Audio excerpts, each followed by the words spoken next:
Hello, hello.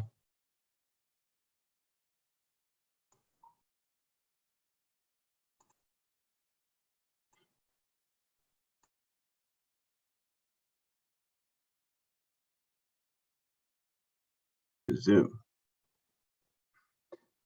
Okay. And I think most of you are probably no strangers to some of the norms we have in a virtual space. I'd much rather be in person, but I get it. So obviously you all know that you can use the chat function whenever.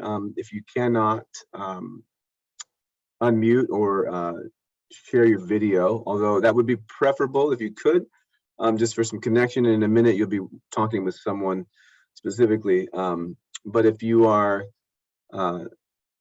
having some challenges with Wi-Fi, it's also understandable.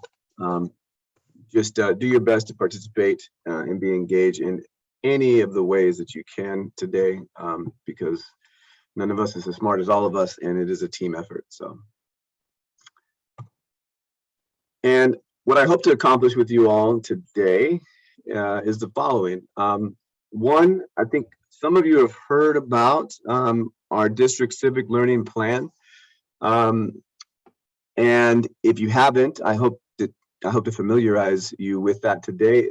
But more importantly, for that classroom practice, I want you to become familiar with some really great curricular resources that we have through some pretty awesome partnerships that we have, and how to integrate civic engagement into your class, regardless of the subject area, right? I'd like to give you some time, what they call sandbox time, to kind of mess around with some of the curricular resources and take some notes, adapt them, start to design some things, start to write down some questions that you might have about how to get this going this year in your classroom with your students. I would also like to invite you throughout this session to think about how you might play a larger role in helping us move this civic learning and literacy plan forward in the district. You know, what site might you play in terms of becoming a part of the leadership apparatus at your site, within your department, or even for the district? So we can talk a little bit about that as well. Yeah, and that's it. So hoping you learn a lot today, hoping you get inspired, hoping you get encouraged to try it out this year and be part of this community that we are in. So any questions about those objectives?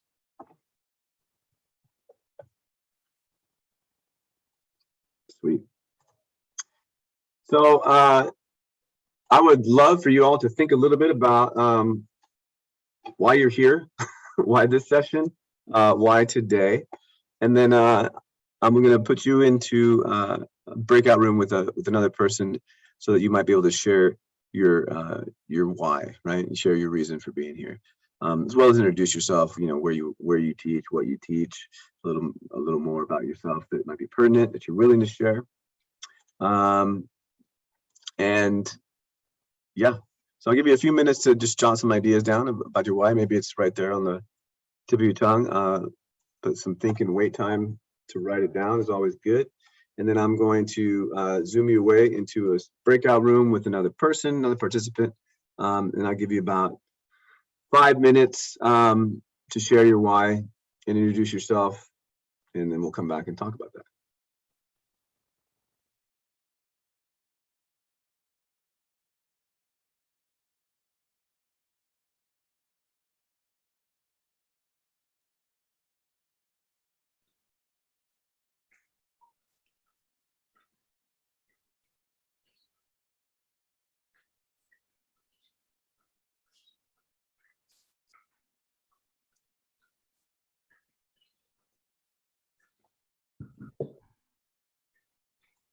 Give you about another minute to jot some ideas down.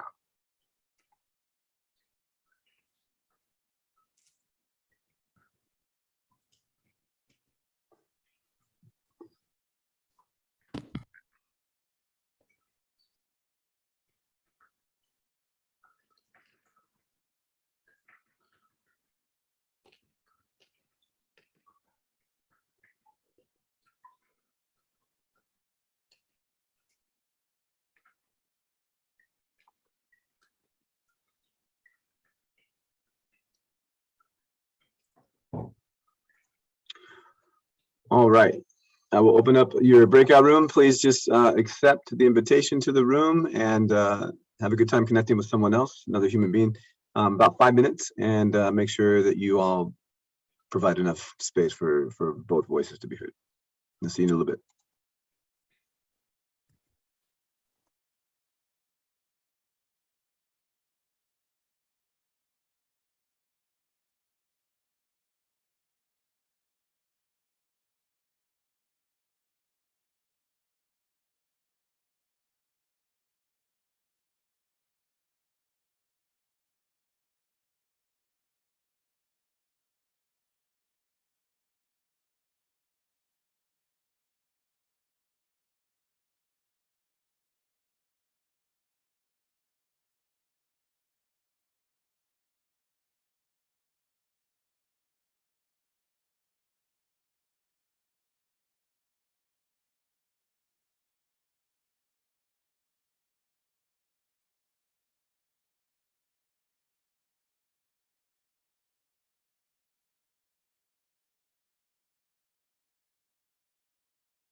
Hey, Veronica. Can you hear me? Hi, yes, can you hear me? Yeah, how are you? I'm good. How about yourself? I'm hanging in there, yeah. Thank you. Nice. Is it just you and I here? No, we're in the breakout room. We're just getting into our reasons for being here today. What's your why? So you can be in a breakout room with me. Okay, cool. Sorry, my daughter's iPad's in the back. No worries. My reason for why is to improve my own understanding of other students' perception and experience in the classroom. So just to kind of grow that and touch base upon it before I get back into the classroom for the fall. Awesome. And what are you teaching and where will you be? I teach 12th grade English, and I also teach, I'm actually the theater director at Alisal High School. So this is like a big topic for me just because there's a lot of vulnerabilities that I kind of I guess students kind of let go in my theater class. So definitely my big thing is helping students feel comfortable.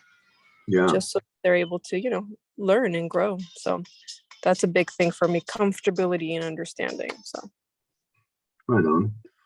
I think hopefully you'll find some connections to both the ELA and the theater world with regards to how you can. And I mean, sorry. Yeah, and even like talking about civic education, I do a unit of theater of the oppressed. Yeah. And we students talk about issues in the world, and they create their own scenes, a lot of them based on their own experiences, and we perform them, and it helps other students connect. And a lot of students in the past have said, it gives me power, and it makes me feel like I can do something about problems in the world. So definitely civic engagement is a big thing in the classroom. So yeah, well, I hope to push just to continue support and push that work in your classroom and others forward today. That's one of my reasons for being here. Really passionate about getting kids opportunities to find their voices, all of the kids, right? And have them understand what power is and how that can lead, to self-transformation as well as transformation of the communities around them, where they find challenges and to find their voice and their agency. So yeah, and purpose too. Yeah. Yeah, so I think, well, good, you're in the right place then. Cool. No, yeah, definitely. Nice. I actually turned out to sign myself up twice for the same one, and I was looking at my schedule last week. I was like, wait a second, I signed up. I was looking on Friday's schedule. I think you're on Friday again, right? Or I'm yeah. on Thursday, but I had to pull out of that one. So I'm glad you, Oh, yeah. okay, got you. Yeah, I was looking at after I created my schedule. I was looking back at it. I was like, wait a second, I signed up twice for this one, so it's a good good topic. So good stuff. Awesome. Well, thanks for being here. You should get everyone back within the next 60 seconds, and then we'll pick up where we left off. Awesome. Thank you so much. Yeah.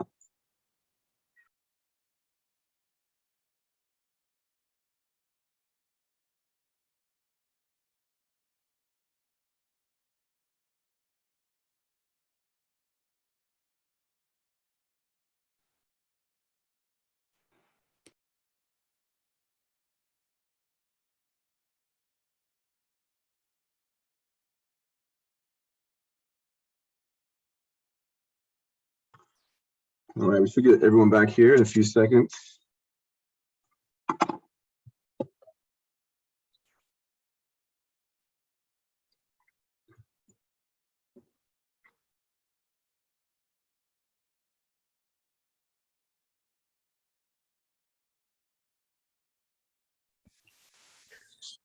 Oops. I guess we're going back. You are back. Hi, everyone. So how was that? What were some things that were shared about your reasons, your why, the power of why? We know that there's been lots of research that supports that, you know, being very clear on the purpose, the reasons, and the whys are very helpful for moving work forward. So I'm curious to hear some of the whys that you all shared. You can share in the chat or come off mute. Well, Mark, if I could share, I was with Patty, and thank you for putting me with Patty because she's such a great resource.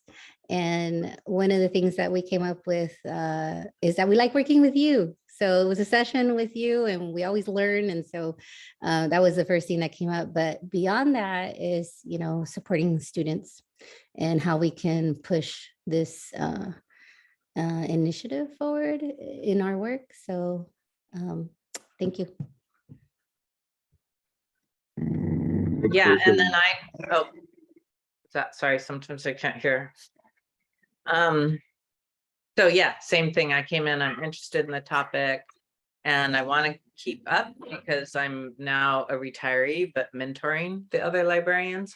And so I'm still very interested in what's going on, and then how to bring library into it, of course. So I spent most of the time advocating for libraries. Sorry. Which we will continue to do in this session as well, as you'll see in a little bit in some future slides. I'm glad you're here, Patty, and I appreciate the shout out. It is civic work is deeply personal, as we'll come to find out, and so that also, you know, highlights the importance of building relationships across differences, especially, right? Anybody else want to share?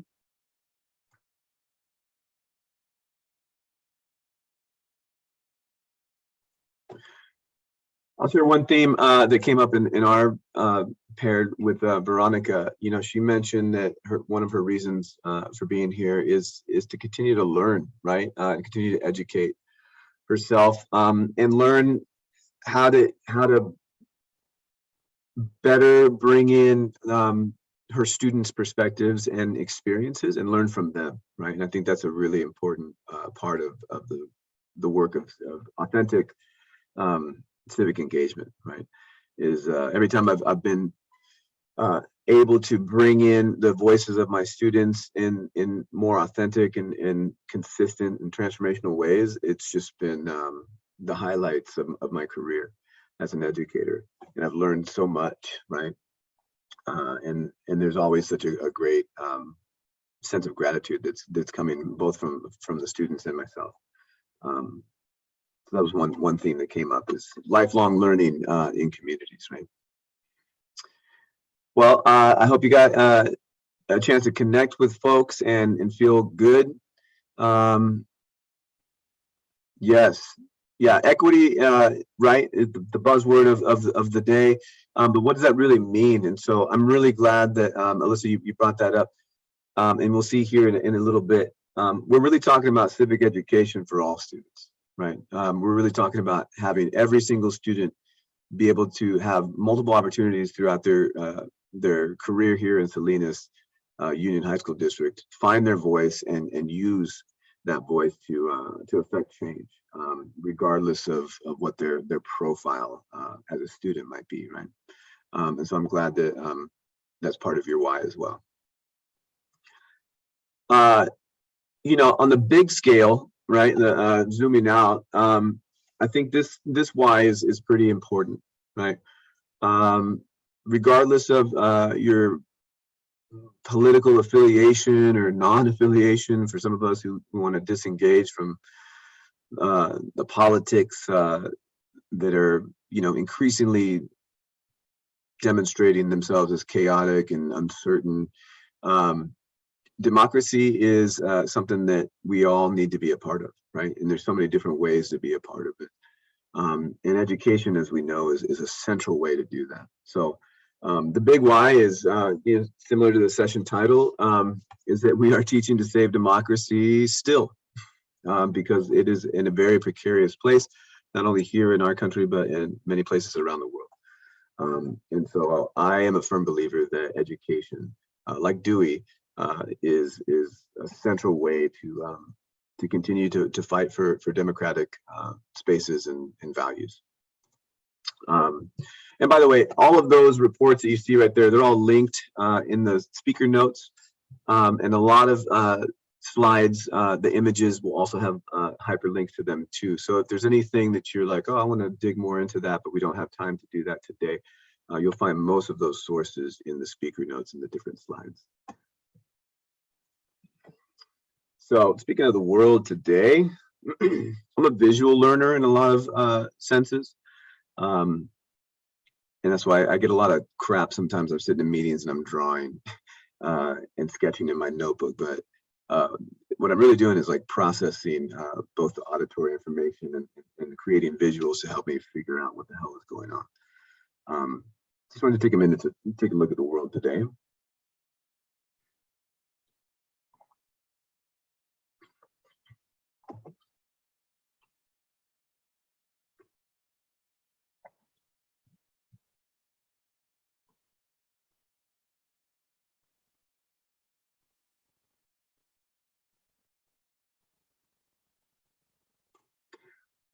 And in the chat, if you could pick or find a verb, or not a verb, it could be a noun, adjective more likely, to describe, right? How you feeling about the world today?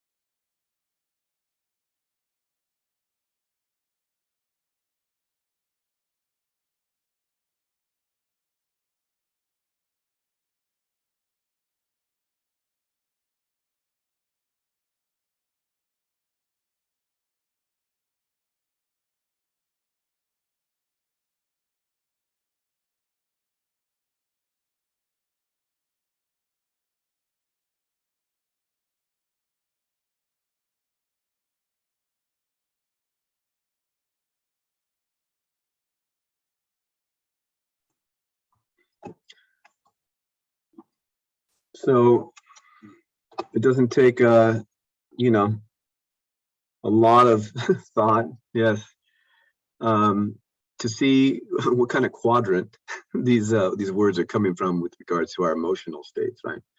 And I'll take just a moment here to remind us as educators how important our emotions are in the process of learning, right? Despite a lot of messages that we get as educators to the contrary, right? You know, we're dealing with logic, we're dealing with, you know, we're only dealing with the part of the brains of our kids that, you know, they can learn and talk about skills and deal with reason. And yet we definitely know clearly in even as a reflective practice right now with ourselves that our emotional state really dictates a lot, maybe more than what we would like at times. But it's really important in the grand scheme of things. So if we're feeling this way about the world, it's important to ask ourselves, what our students might be feeling about the world as well, right? Because they're living in this world, and they are very aware of, what is happening around them, right? And this is big, larger scale, and a lot of times the argument is made that our students aren't really knowledgeable about all of these things. I would argue that they are very aware on especially on emotional levels, right? And they can read the world, right? And they can read the rooms and the communities around them. And yet when you zoom in, all of these things have an effect on the local, right? And so they're also experiencing a lot of different things and have a lot of feelings about it. But also what I've found in talking with a lot of students, they have a lot of questions about all the things that are happening in the world around them. And so I think it's an opportunity for us to come in and be a part of helping them make sense, right? So speaking of our students, here are some of our students today in our district.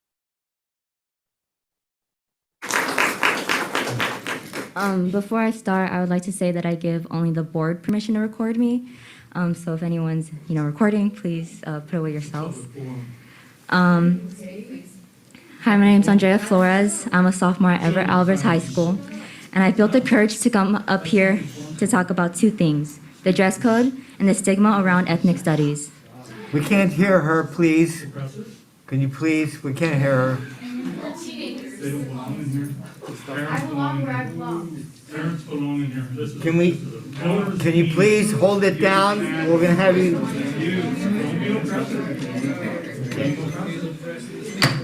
If you're disruptive, you can be removed from the meeting. We'll start a title. Can we start again? Okay. Hi, my name is Andrea Flores. I'm a sophomore at Everett Alvarez High School, and I built the courage to come up here to talk about two things: the dress code and the stigma on ethnic studies. The dress code, first of all, makes me feel as if my body is nothing but an object for personal pleasure or fantasies. That's how most girls and women feel. In my short 15 years of living, I had been catcalled, had others comment on my body, and I had been harassed on school grounds. This had nothing to do with my clothing because I was 5, 7, 10, 12, 13, 14, and 15 years old, and I was simply wearing a shirt and jeans. How can my body be sexually suggestive as a minor? But boys will be boys, correct? I had been taught to not be or act promiscuous when I hadn't even known what that word meant.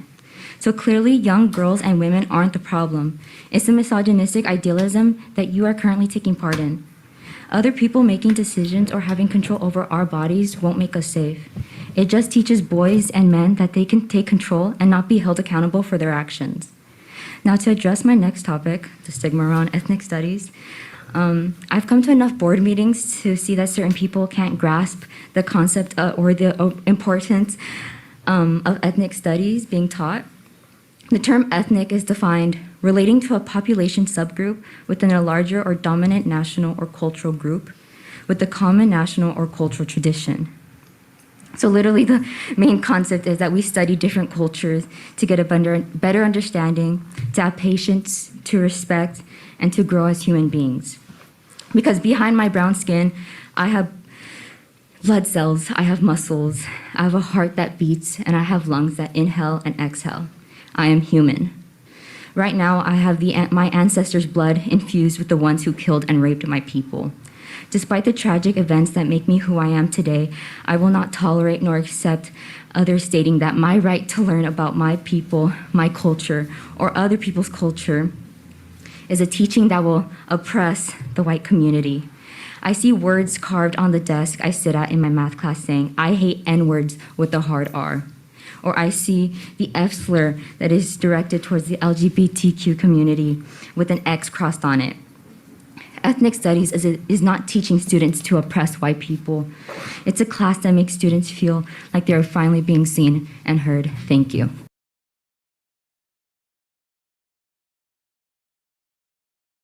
So, good evening to parents, students, staff, and the school board. My name is Faith West, and this is Brianna Smith, and we're both juniors at Salinas High. We are here to represent the newly established Cultural Awareness Club. We as leaders will properly represent all students attending our institution. We have witnessed and experienced the injustice and racial tragedies happening at Salinas High School and have come to the conclusion that our admin is no longer reliable. We cannot trust the school board nor our leaders to appropriately and swiftly handle socially insensitive issues. As a result, we have formed this union in revulsion to recent events. Our objective is to resolve injustices such as, but not limited to, racism, gender discrimination, and homophobia. Due to the fact that our pre-existing ASB and student leaders are unable to properly represent SHS in a respectable and well-rounded manner, we have taken the responsibility to fight for the students of our campus. We are not here to ask for permission, but to show our devotion to ourselves and to make a promise as leaders. We can only hope to be taken seriously and supported in our future endeavors. We have requested a formal statement from the NAACP president of the Monterey branch, and she has graciously responded.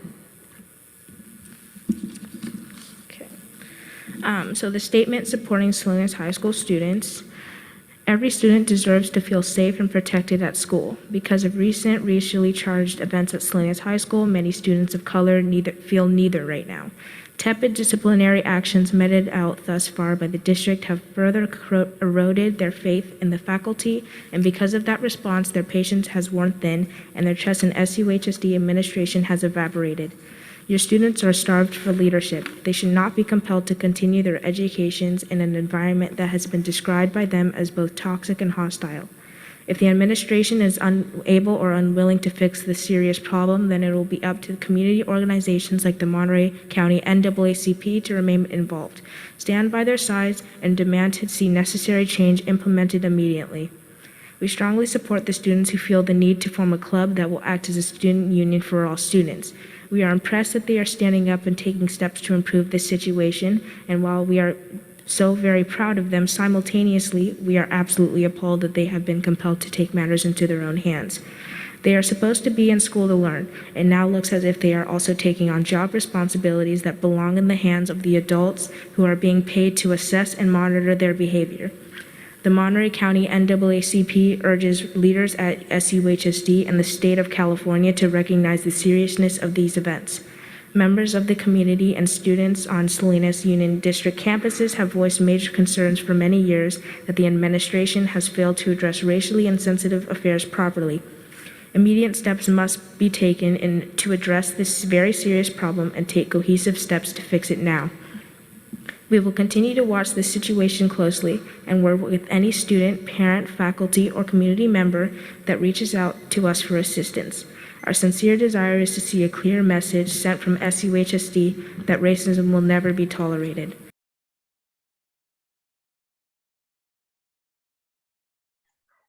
And can you see this change in screen right now? Okay, great.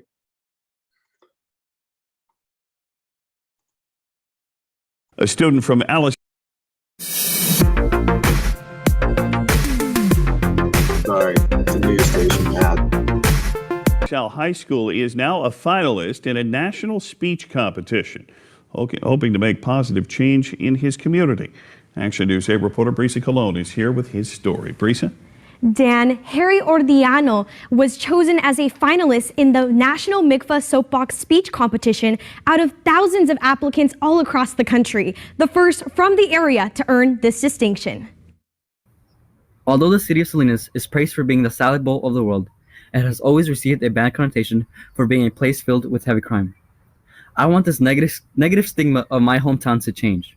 Harry Ordiano, a rising senior at Alisal High School, was chosen as a finalist in a national Mikva soapbox speech competition. Mikva calls on students to submit a short speech finding their voice on issues that matter most to them and their communities. Harry chose to do his speech on youth and gangs, posing the solution: recreational centers. The reason I believe recreational centers are part of the solution to reducing gang violence is students need an outlet after school. They need an outlet to grow, mature, and flourish as an individual, and these places like the Bread Box, the Salinas Boxing Club, are places where they can see that there's more for them out there and more for them in their world. Out of tens of thousands of applicants from all across the country, Harry placed as a top 13 finalist and was recognized at the national level. If we are going to have a healthy vibrant, diverse, and inclusive democracy, we need to invite all voices into that process. And, you know, voting may start at 18, but you can't turn a switch on for a young person and say, now's the time that we care about what you have to say and what you think and what you want to do. It has to be a real process of growing voters. Diana Huerta, Harry's avid teacher, says that Harry goes above and beyond in all he does. For me, it's kind of what he really wants to do is have people see the good stuff that's happening at Alisal on the east side, in Salinas. And he was that. In his speech, Harry called on city leaders like Tony Barrera to allocate more funds towards community development. Harry brought up some great, valuable points. What I appreciate that not only is he talking about it, but he's getting involved.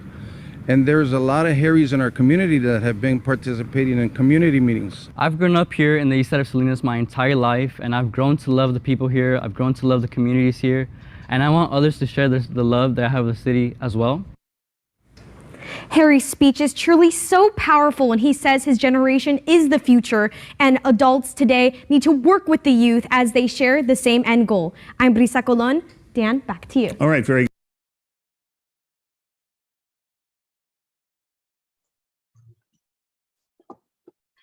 So maybe type in a word about how you're feeling after seeing some of that.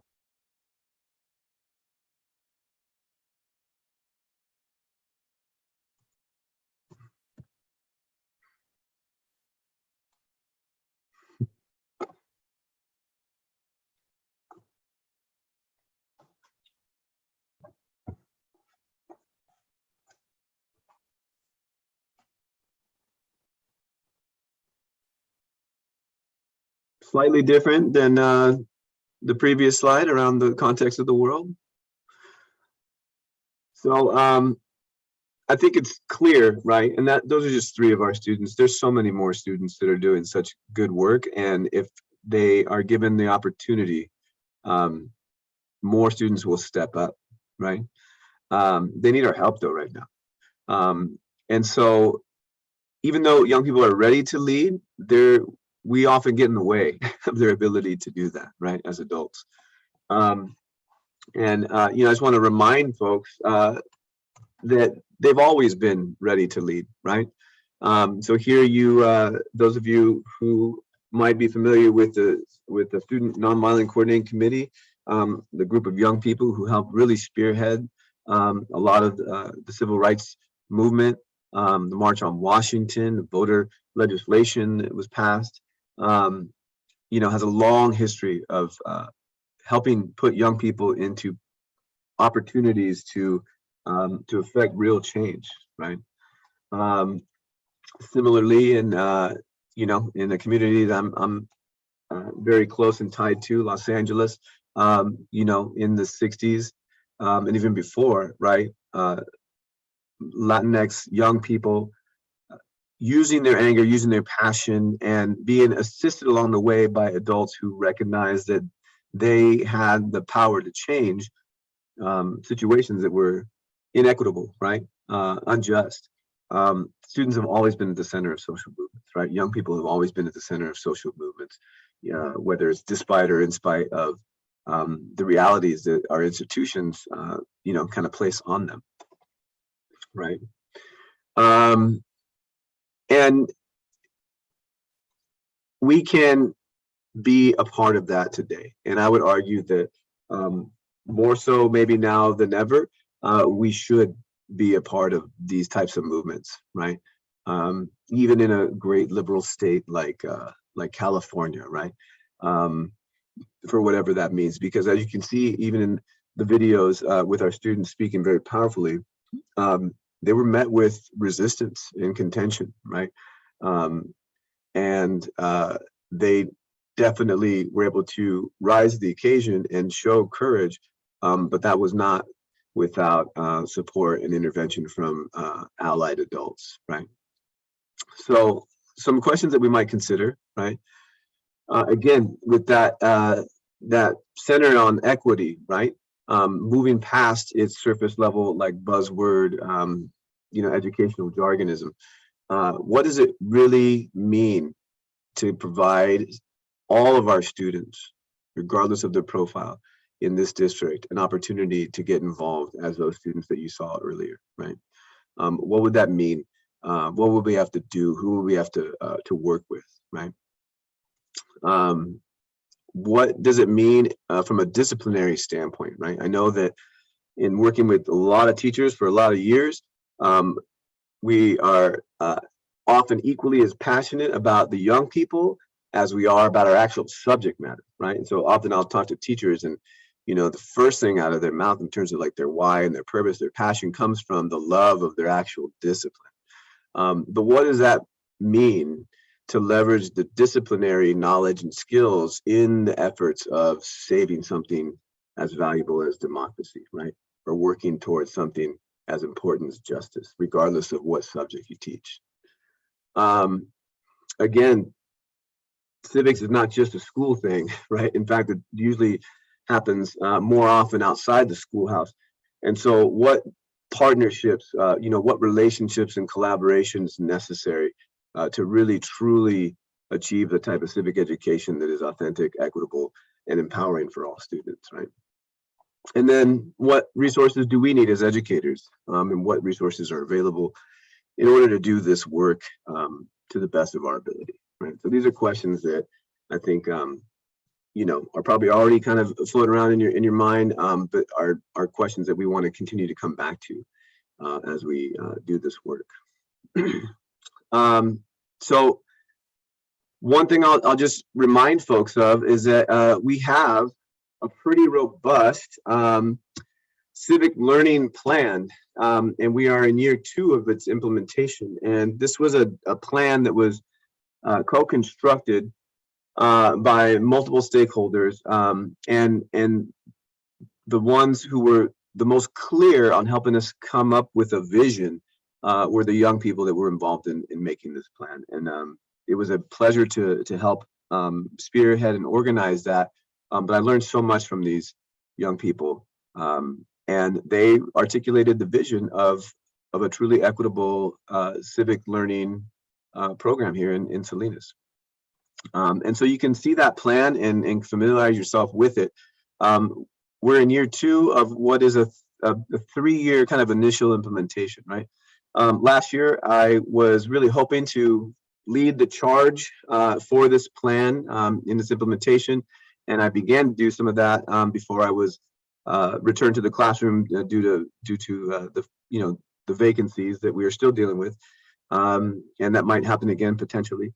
But a lot of people stepped up and got a lot of amazing things accomplished in this first year, and so I'm really excited. No matter what happens, especially since I see you all here, I'm really excited to see where we can continue to take this work, right? And so. One of the things we have to really address is you can't save a democracy or create one or renew one if you're not practicing it, right? And so our partners at the Mikva Challenge, which you'll learn a little bit more about if you don't already know about them, they have a saying that democracy is a verb, right? You actually have to do it to really, or as some of the kids say, like, you got to be about it, right? And so one of the units that they offer, which you'll have a chance to explore today, is really helping teachers understand how to create a democratic classroom, right? And what I often remind teachers when working with them is that, a lot of what we do is based on power dynamics, right, in the classroom, and where our not only expertise and credibility fall in, but also where what version of authority we play from day to day, right? And how that either creates space or takes up space for students to also find their voice and their own agency within our own classrooms, right? And so, whoops. To stop talking, because I know that sometimes I can go on, and that's not a good teaching practice, and allow some other folks to get their voices heard. I would like to welcome Sarah White here, who's one of our participants as well as a contributor here, an educator extraordinaire from Social Studies Department at North Salinas High School, and you can see here and these stories are linked, has been responsible for the last couple of years of really helping history come to life for her students and the students of North Salinas High by bringing in folks who have had all sorts of experiences from the past, including a Holocaust survivor here. Harold was his name, is that correct, Sarah? Yeah, Harold Gordon. Harold Gordon, and having folks come in and speak to her students about the experiences, let them know what it was like to live in those times. You can see here former CIA Director and Defense Secretary Leon Panetta speaking last year, I believe, to a group of North Salinas High School students. And Sarah's going to talk to us a little bit about what she understands to be the work of creating a democratic classroom and other things that, as an educator, might help in getting civic engagement into the classroom. So I'll turn it over to you. And should I stop sharing the screen or just leave it on? You can just leave it on. All right, sensational. Okay, well, good morning. Like Mark said, my name is Sarah White. This is my, I think, 5th year at North Salinas, and it came to my attention the first year I was there, just a little background, when I was teaching the Holocaust in world history, that it was hard for the kids to understand what everybody else went through because they have not experienced it. So that got me started in bringing in people that have experienced history, experienced life that we can't even fathom. So Harold Gordon was the first speaker that I brought in. He was at Dachau for 5.5 years. He and his dad were the only survivors from his family. And then this past year, Leon Panetta, his son, and a couple other people I brought in. So I want to bring in more people. I've gotten in contact with them. But this past week, myself and 4 other people within the district went to Chicago to figure out what it meant more than what we had this understanding of giving kids a voice in their classroom. So that was my understanding, was how do the kids learn? And instead of us being in front of the classroom and teaching and not necessarily going, okay, well, how do you feel about it? What's going on? Just giving them more of a voice. And that's kind of every time I took notes within the institute was just what benefits the students, giving them a voice, action, and how does it impact their school? And as the site lead for North Salinas and then the lead, my job, and I talked to Chris Brayban from Alvarez, is just to get the community involved. How can we bring in people to listen to these kids? And that way they're not just talking to us, but how can they benefit their society, their community, their state, and just giving them this opportunity to go on. So that's just my takeaway of civic learning and duties. And it's not just in history, it's every subject, writing a letter to their congressman about what affects them, and, finding statistical analysis and just the background information, just what can they do to be a part of their learning, rather than, okay, this is what I have to teach in world history or APOS history. Here's all the facts, all the data. Okay, but how does it affect the kids? How do they learn, and what can they see doing in their classroom? So that's just kind of what I took away from it and what I hope to bring more into the classroom. I don't know what else to say. Thank you, Sarah, for sharing that. And I talked a little bit about what I heard. has anyone been asked ever by a student, you know, why are we learning this? Why do I need to know this, right? There was a time in my career where I took a personal offense to that, right? I was like, is it not clear by the standard that I wrote on the board that this is very important? Until I recognized that what Sarah was speaking to is that it's an abstraction of no value to students unless they can see direct connection to their own lived experiences, personal lives, and be able to empathize then into the realm of abstraction. But only so far as they can relate it to, even if it's not relating it directly personally to themselves, you know, which a lot of times teenagers get a bad rap for being self-centered. But it's a way to make meaning of the world. So I really appreciate Sarah's, even before she went to Chicago last week to get into you know, learning with our partners at the Mikva Challenge around like democratic classrooms and some of the other programs that I'll share with you in a little bit. I really appreciate her already being able to assess that as a challenge, getting in the way of really having her students be more engaged and more you know, understanding about the history that she was teaching, right? And so as history teachers, we also know that history doesn't necessarily repeat itself, but it definitely you know, is something that continues to impact us in the present, right? And so sharing real stories and recognizing that as a classroom practice, you can also build your classroom around your students' stories, right? Regardless of the discipline, and make those connections so that the abstraction becomes less and the bridge to true understanding and actual action is easier to walk across, right? And so, you know, I would ask you all just to take a minute to rate yourself around where you fall on this spectrum of student voice. How often do you actually do this in your particular setting, right? Whether it be classroom, whether it be administrative, programmatic, right? Where do you engage students and really bring in their voice into decision-making processes, right?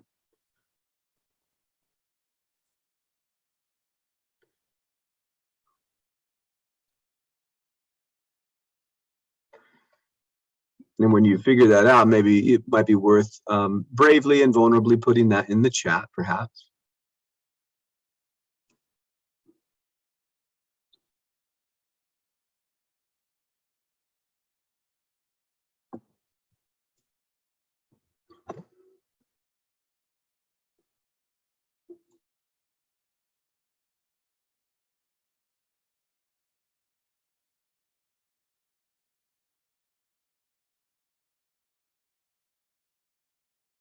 And I know that's a lot of text, and you also have this available, right, and part of this presentation. But I think one of the things that I find really important in this document is the bottom right-hand corner, right? The need for adults to share authority, demonstrate trust, protect against co-optation, learn from students, and handle disagreement increases as you move across the spectrum from left to right, right?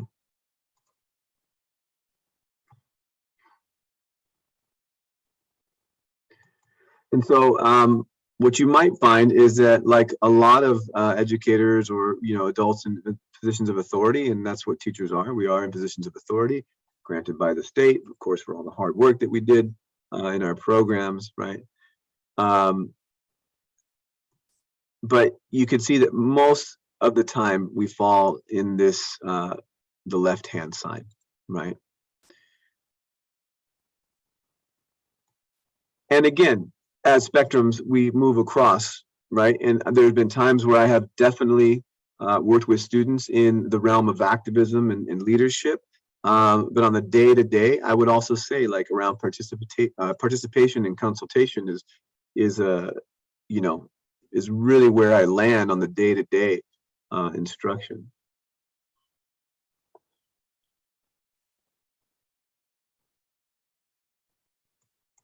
And so when you think about this, like, what decisions are your kids actually making in your classrooms, right? Do they get to decide what they're learning, right? Ever? Do they get to decide how they are assessed, right? Do they get to decide what the best method of instruction, right, and delivery of knowledge and opportunity to practice skill sets, right? Like truly, like where do they get to participate in that process, right? So as Sarah spoke to her time in Chicago, you know, one of the things that they spent some time going into is this unit that you can spend some more time in a little bit, taking a look at on how to build a democratic classroom, or how better, or to build a more democratic classroom. For those of you who I believe, you know, you have some experience in doing this and soliciting student voice. But what else might you be able to do to really get students to practice democracy before we expect them to save it, right? And so these are some lessons here that you can see.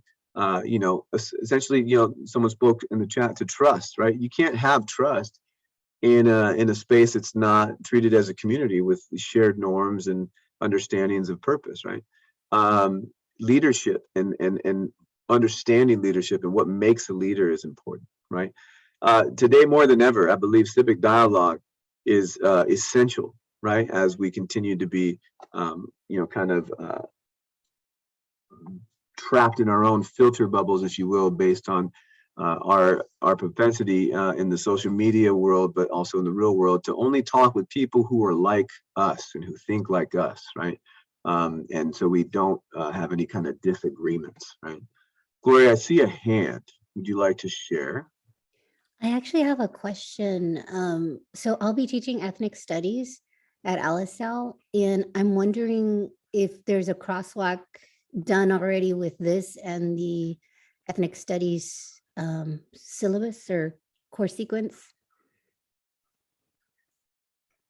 There is, and it's becoming more formalized, but part of the ethnic studies course you'll see really dovetails nicely with two of the major programs, the curricular programs that Mikva offers. Okay. And I'll get to those in a little bit. This is just in all of the curricular units that you see, that you will see in a bit for the Mikva Challenge curriculum suite. They always start with democratic classrooms. But then as you get more into content and more into processes, ethnic studies is a great place to really put this into practice, right? But it's not the only place. So I want to make that, you know, a lot of times we can convince ourselves like, oh, well, that teacher's taking care of that, right? And I was thinking this morning, you know, we often hear that we're all literacy teachers, and I believe that, right? Because without reading and writing and understanding and speaking, you can't learn anything really. But I would also argue that we're all civics teachers, and in this day and age, I think it's increasingly important that we all really understand how to be that, right? So that's an example of one of the units. Beyond that, in this, you can find this in the civic learning plan as well. There are other promising and best practices in civic education. A lot of those promising practices you'll find directly in the Mikva curriculum that we'll be exploring here in a little bit. And some of this stuff you are probably already doing in your classroom, okay? You know, how many of you really allow and enjoy getting your students involved in discussing current events, right? Sometimes controversial, okay? I know that's always been something that I've enjoyed personally, but that even if I didn't enjoy it, students would push the envelope. They'd be like, you know, hey, they come in and like, what's going on with this? And what's that? Did you hear about this and that? And whether I'm interested in that particular story or not, right there is an opportunity to connect with students around like the world they're inhabiting and how they might want to shape that world, right? So you can see these are some of the best practices here. You know, in particularly in our school, with student kind of pushing the district to do this, you know, you might have noticed some new construction on some of your campuses, some wellness centers that are being built, some new people in positions that are trying to figure out how to do the social and emotional part of learning, not only better, but also more strategic and more institutionalized, which again comes with some caveats of whether or not that means we're doing it well or not. but recognizing that, again, as I asked you what you felt like when you looked at the world and the state of the world today, recognizing that has everything to do with how well a student might be able to learn whatever it is they are there to learn in your classrooms, or whether they're given the actual chance to say what they might want to learn in your classrooms, right? And so you might see some connections there between some of the promising practices that research has borne out around civic education and some of the key features of a healthy social and emotional learning kind of ecosystem within a school district or a school site or classroom, right? More specifically to the civics lens, which often is relegated to the history and social sciences department. Really what we're talking about here is all of us and all of our disciplines, and how we all participate in not only politics, right, but in our economic system, in our society at large, and our society being one that is culturally diverse, right? So really it's about how we participate in what I often refer to in the social studies department as the four worlds, recognizing that we only have one world that we're living in, but the four human constructed worlds of economics, politics, social and cultural worlds that we live in. And again, all of those worlds are reflected in all of our disciplines, right? So math has a history, right? Science has a culture, right?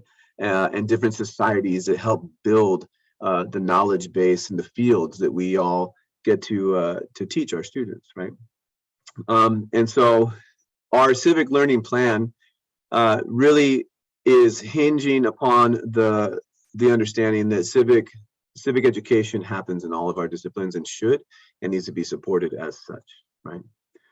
One other thing that we will find in the civic plan, but also that I'm proud of, we've already got underway as of last year, being the only high school district in the county that was able to create a system and process for awarding for the first time the State Seal of Civic Engagement to around 65 students who graduated last year.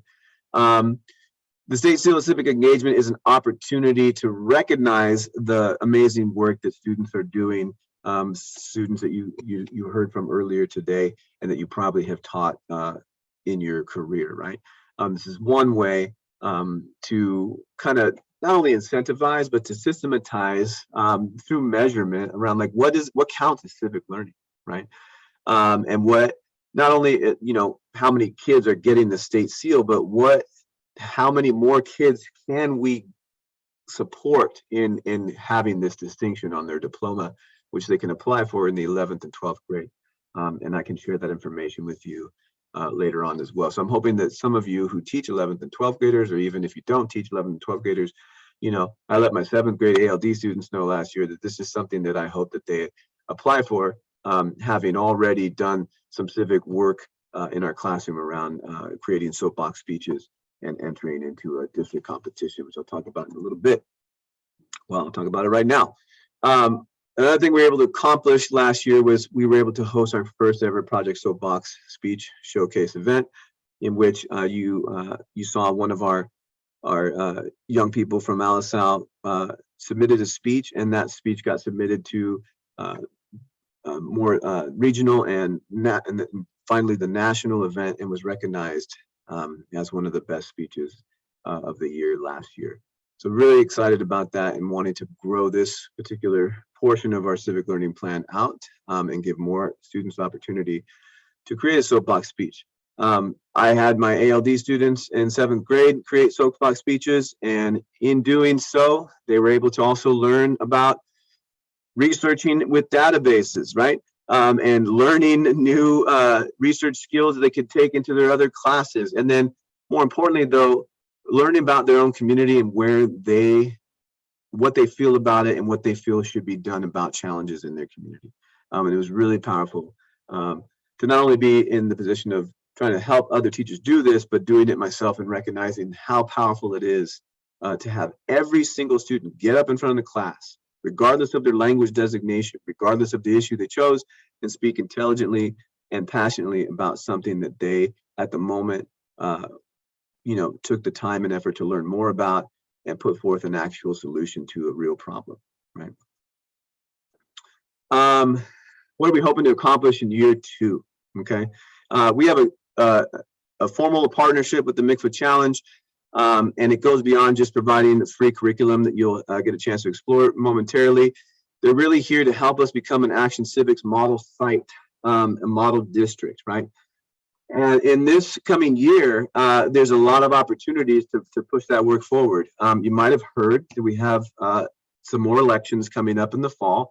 And while that might cause you to, groan or roll your eyes, I would ask you to imagine a time when we might not be able to have elections in the near future, and see whether or not you'd rather have that than be bombarded with all the stuff that comes with our election system currently. And so one of the curriculum pieces that Mikva offers is an elections to action curriculum that might be of interest in getting your students involved in understanding what this election upcoming is about and how they can get involved regardless of whether they're of voting age.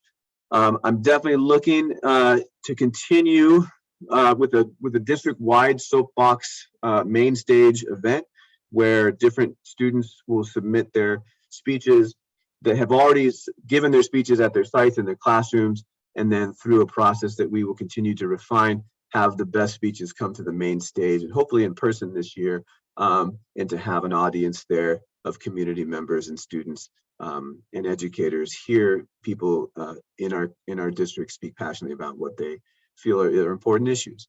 And then I might even venture to say that I'll be ambitious enough to move forward an additional showcase of actual civic action projects, right? So it's one thing to do a 90-second soapbox speech. It's another thing to really get into an action project where you've identified an issue, really gone and researched it thoroughly, not only theoretically and through other people's research, but like got on the ground and talked to folks. We had some students doing that at Ever Alvarez last year, really getting in there and asking people how they felt about the student lunches, how they felt about the student uniforms policy. And then creating a project and actually maybe even proposing a solution to a situation or a challenge that students see. So looking to do some of that this year with our partnership and help from the Mikva Challenge. And at this point, what I would love for you all to do is not listen to me anymore, but get into this actual curriculum and see how they organize it, right? And where you might be able to find some resources for your own class. So this is a screenshot of the website. You can see they have different curriculums that you should have all full access to, being part of our district. And how you do that is you go to that website, and you have the slideshow, so you can right-click on this, and also put it in the chat, and then follow these directions, right? You can create your own username and password after you've entered this access code here, and you can have free access to all of the curriculum that Mikva offers as one really valuable resource to getting more civic engagement in your classrooms. So I'll pause there before we have some sandbox time. It's 11:07, so I'll wait until 11:10. I have 30 minutes scheduled for you all to kind of peruse, design, jot down some questions, take a bio break if you need, and then I'll come back and we'll talk. We'll wrap up the presentation and have some time for question and answer. But I'll wait here just for a little bit to see if anyone has any challenges using or registering and getting access to this curriculum.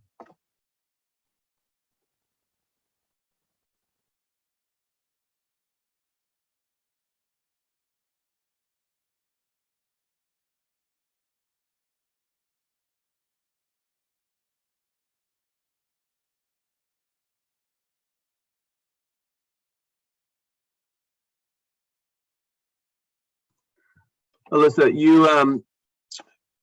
you need an account, and you need to be to have access to all the curriculum that we have access to. You need to create your account and your own username and password once you register under like the Salinas umbrella, right? Yeah, so when you do that, you will not have the little preview. You'll have what the little banner that says full access. For those of you that might, yeah, you can do those. You can check the preview first as well.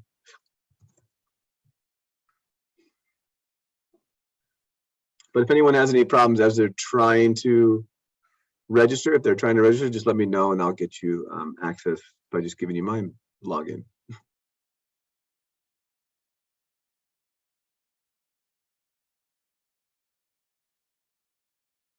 So I'll wait for a couple more minutes here.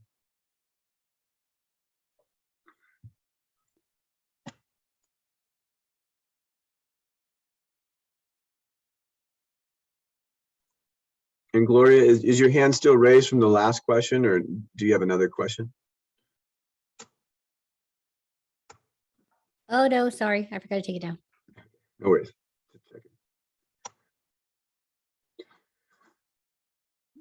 So if no one needs technical assistance, which I would hope to be able to help you with, what I'll say is that let's take 30 minutes to explore the Mikva site and become familiar with that.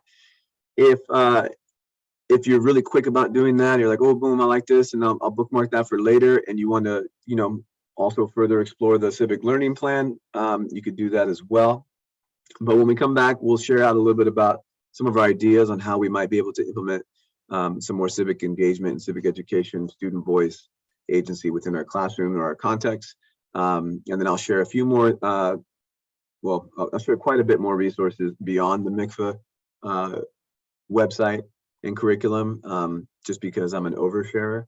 And I believe that the more you have access to, eventually you'll find something that really kind of fits your game. And there's some really exciting real world actionables and collaborations that are possible in this upcoming year in particular. So I'll sign off here and then I'll put some lo-fi so you can do some quiet work time. And we'll be back at 11:40, 30 minutes.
right, folks.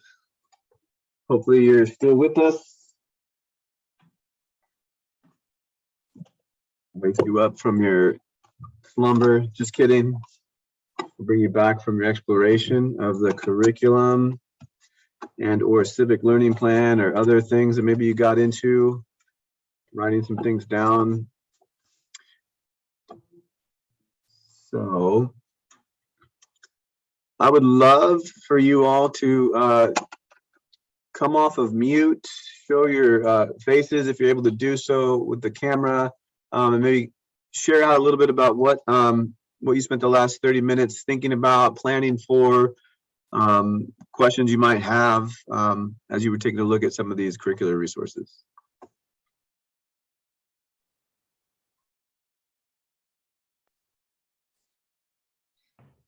Hey, good morning. I'll go first. Good morning, everybody. My name is Antonio Cedo. I was researching the project. Let me look at it one more time. I think it was Soapbox. Yeah, Project Soapbox. I think last year one of the big challenges was re-engaging the students and finding something that they like.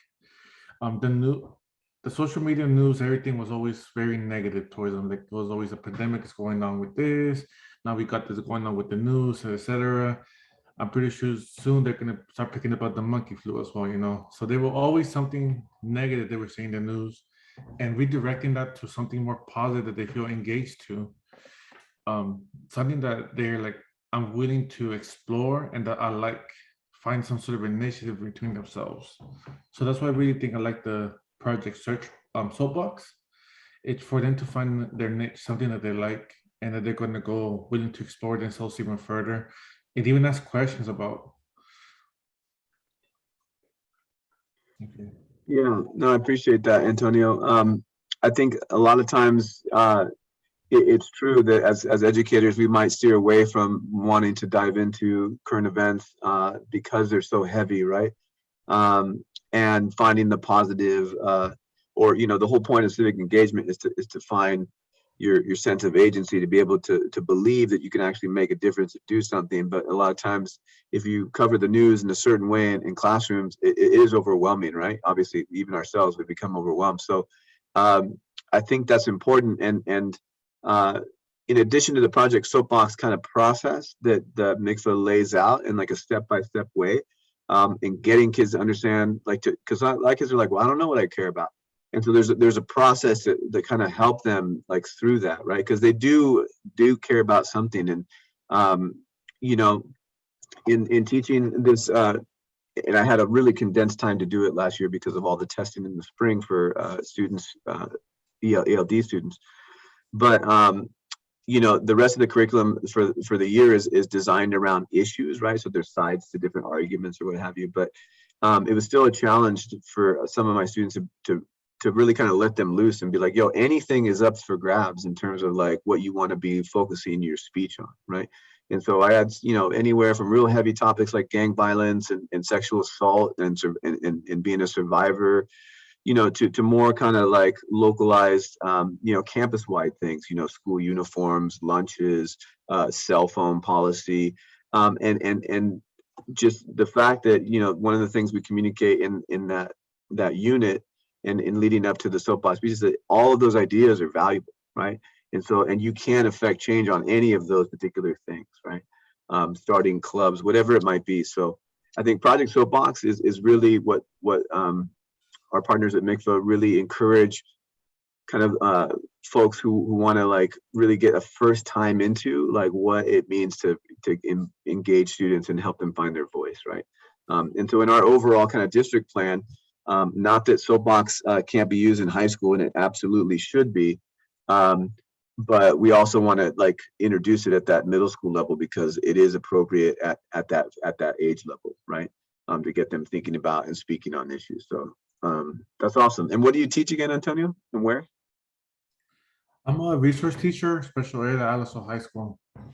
Okay, so hopefully some of your colleagues in the classrooms will be becoming more familiar with Project Soapbox and figuring out ways to embed it, whether it's in an English class or a history class. I know that some of the ethnic studies teachers also do that as well. And I'm also really going to make a big push for our ALD departments to also consider using it, because it really focuses on all the language domains, right? You got to read, you got to write, you got to listen, and you definitely got to speak, right? If you're giving a speech. So Yeah, I try to take as much advantage as I can whenever I'm engaging with any of the students I come across. I've done summer school and Saturday schools, and I let the students know, like, hey, yes, I'm here as a teacher, but see me more as a teacher. I'm also here as a resource for you guys. So whatever opportunity I have to try and make an impact or show them anything I can, I try my very best to do so. I do tell students that knowledge is not power, it's applied knowledge is power. Like what is it that we learn and how to do these things, but you don't put it to use. Yeah, no doubt. Well, I appreciate you. I appreciate you being here, and thank you for sharing. I hope you found some things that might be able to be useful in that endeavor. Other folks want to share a little bit about what they were thinking or what they're planning, or any questions they might have?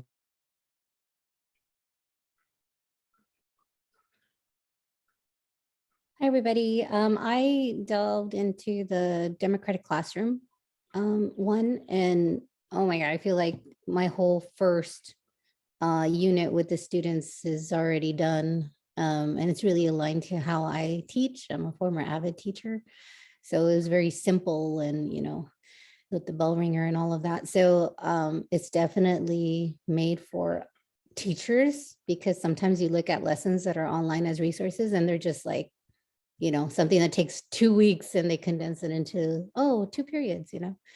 But I really liked it. I felt like I have a lot to work with. So I'm definitely going to start with that. Great. I'm looking forward to seeing what you're able to accomplish.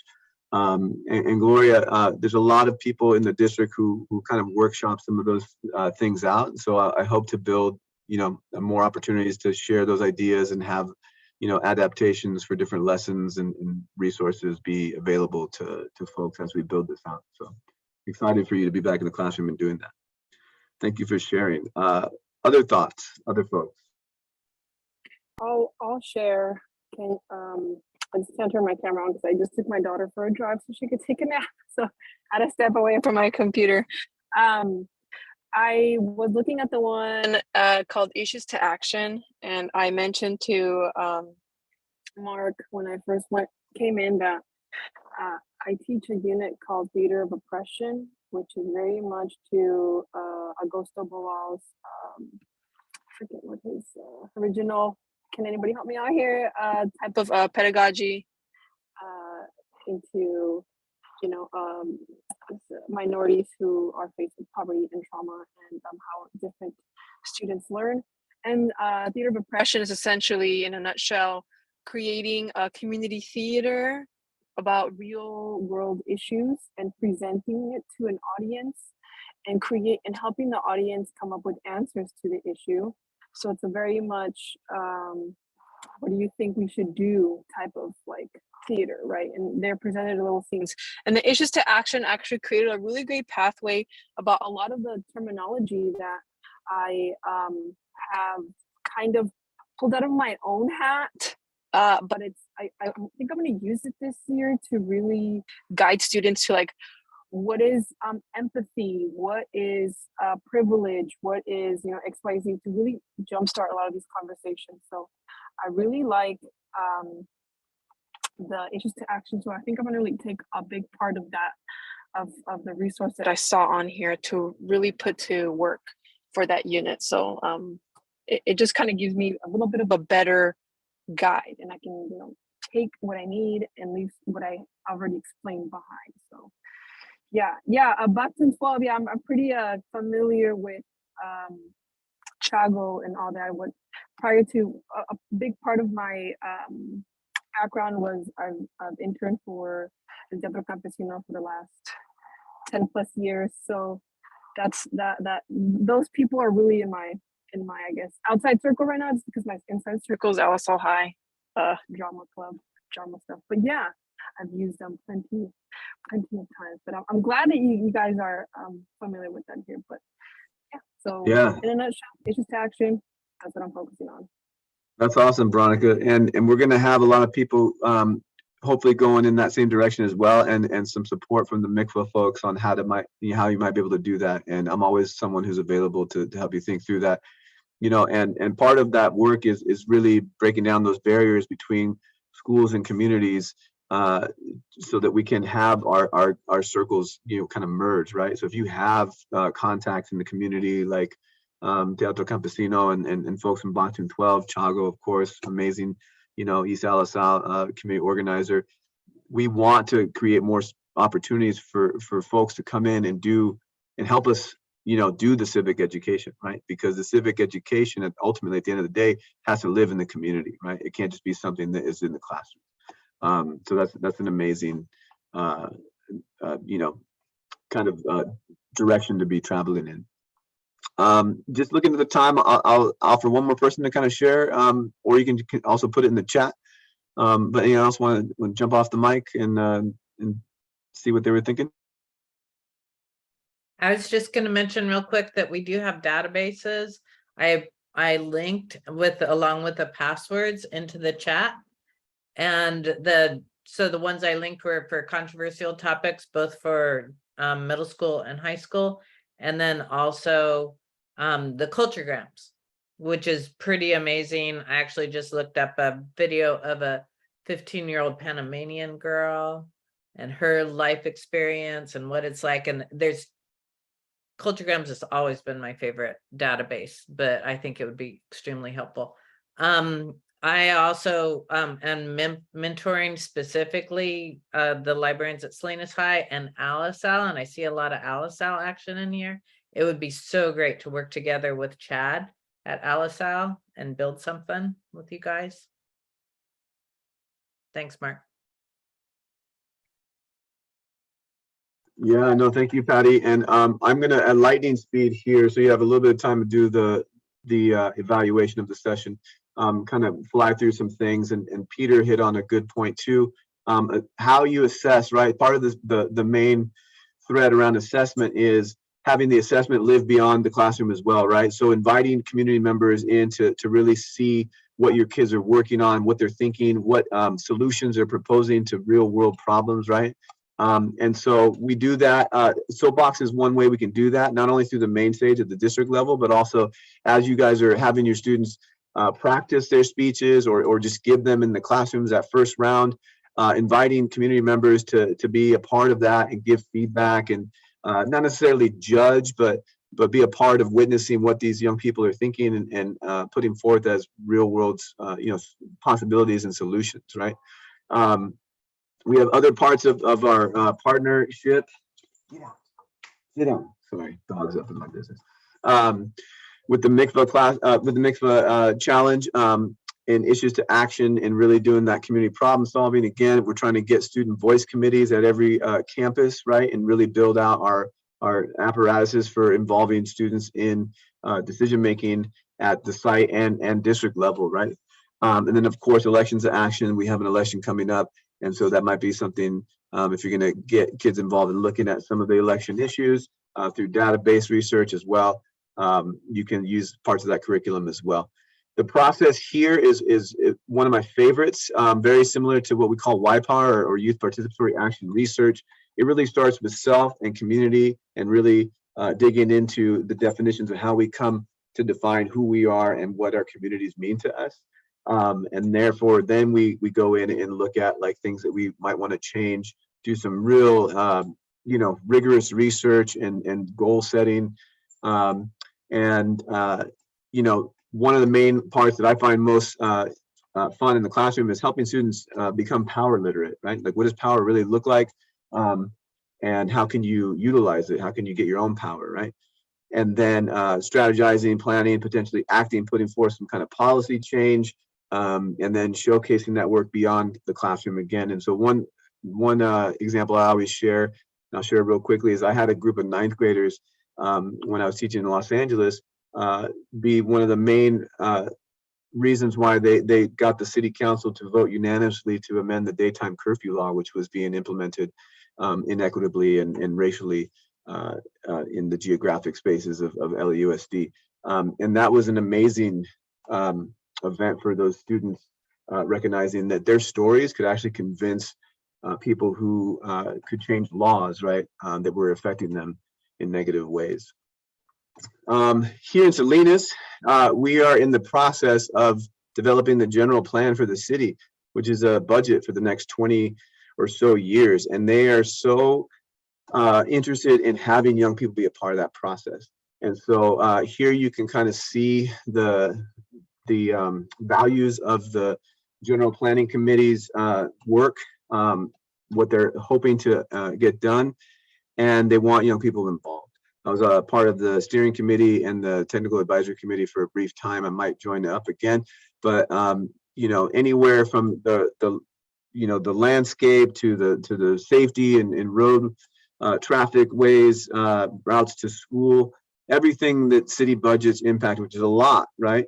We often think of like politics at the national and state level, but really it's the local level that drives a lot of the day-to-day like realities that students are living and want to change. So this is an amazing opportunity for students to get involved in helping determine what their city will be spending monies on for the next 20 years. If you want to learn more about that, just hit me up and I can talk at length about that and get you involved and help get your students involved. Oh, here we go. I know at least one of you, Peter, I believe you've done some work with CEPTED, and they have expanded their monies to want to include some more campuses this upcoming year, but getting students to help the county and therefore by extension the city and the schools, you know, create safer communities by analyzing which parts of our communities are unsafe and what we might design or redesign differently to make them more safe. And so this program is expanding this year. They have already partnered with one campus, Alvarez, and they're looking to expand into more campuses. So if this is something that you are interested in and want to learn more about, you can also reach out to me as well. Yeah, and it's just like it's real world civic engagement, and it can connect to any class, you know, and we'll figure out the assessment and the standards later. That's what I always say. We can always connect them later, because it's just learning. And let's see here, I'm running short on time. But critical media literacy, we recognize like false information, misinformation, disinformation. We had a little bit of, you know, you can see one of our teachers there, Brian Tuminelli. We collaborated with the Stanford Education Group in developing this particular curricular resource, which is also free and online, really focusing in on having students not get duped by misinformation online when they're going into open web, you know, kind of spaces, which they often do, or even looking at social media posts, which they definitely often do, right? And so that's a place to spend some more time if that is something that you might want to integrate into your classroom. And then, of course, we have to talk about just a little bit more about the importance of getting our students to be familiar with databases. So why go online in a place where people are trying to fool you intentionally when you can go to your librarian and actually just get real facts and get guidance on quality information through credible sources? And here you can see some links. One, you have a link to a librarian at Everett Alvarez who put together this presentation, which I shared in the speaker notes. And she was able to take this, the Project Soapbox, you know, efforts, and then help teachers use databases to help students research for their speech. And that's what I did last year as well. So I did a deep dive into database research in the 7th grade with my ALD students, and that's where they spent a majority of their time looking for information for their speeches, right?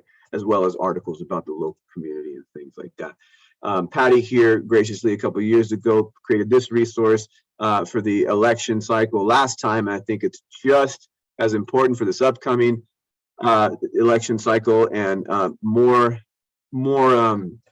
themes can be added to this as well, but it's a great template for you to be like copy and paste and customize for yourself. And then it leads you into being able to teach, as well as partner teach with a librarian at your site on how to get into those databases and find quality information about these topics. And it looks like that. Okay, and a couple more things before I let you go here. If you're not into the Mikva, like I always want to offer options. We have a formal partnership with Mikva, and they have some pretty awesome curriculum in my opinion, but so do other people as well. in regards to this particular realm of civic engagement.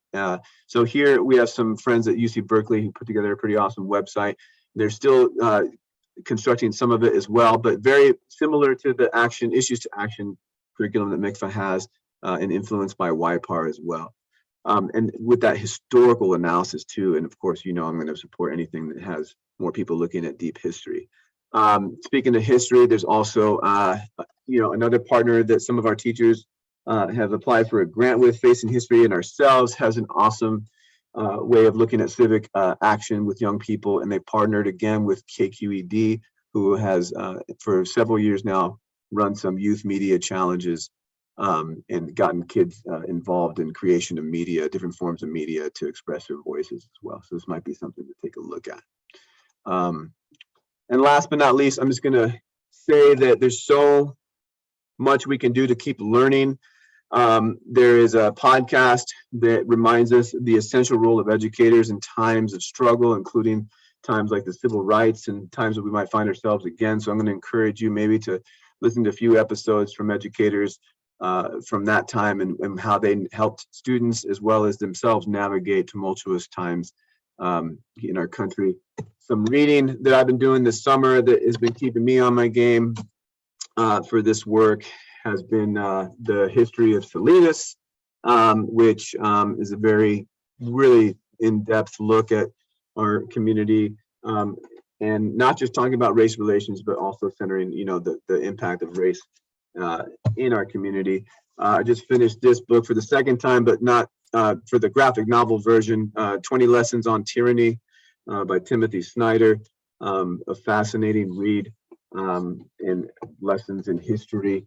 And then this one's been really good as well, The Four Pivots, because I think right now we need to start asking ourselves some real deep questions about how we're going to engage with people who have different perspectives than us, right? And get back to a place where we can maybe solve more problems rather than create them. So that was all I have for you today. It is 12:01, damn it, 60 seconds over. If you could click that little evaluation, I'll put it in the chat as well before you take off. Keep it 100. I want to know how this was for you, what I could do to make it better, and also anything else you might need as we move into this year and wanting to do this work. I am grateful for you all being here today and spending some time, and I really hope to support you in any way that I can and learn from you as well. So thank you. It's good to see you all again. Enjoy the last waning days of summer if you can. I'll stay on for a little bit and then I'll see you down the road. All right, have a good day, guys. Thanks, Mark, for presenting. No worries. Hi, Mark. Was there a sign-in sheet at the beginning that I missed? Yeah, it's on slide 2. You want me to put it in the chat? Yes, please. Okay, hold on one second. Thank you. No worries. Thanks, I need that too.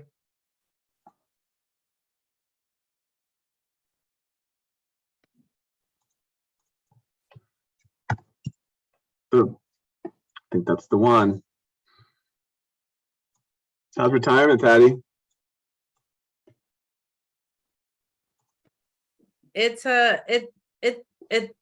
I mean, it's retirement, so it's really great in that way, but I also miss being involved. Like, it's a really big difference between just kind of being home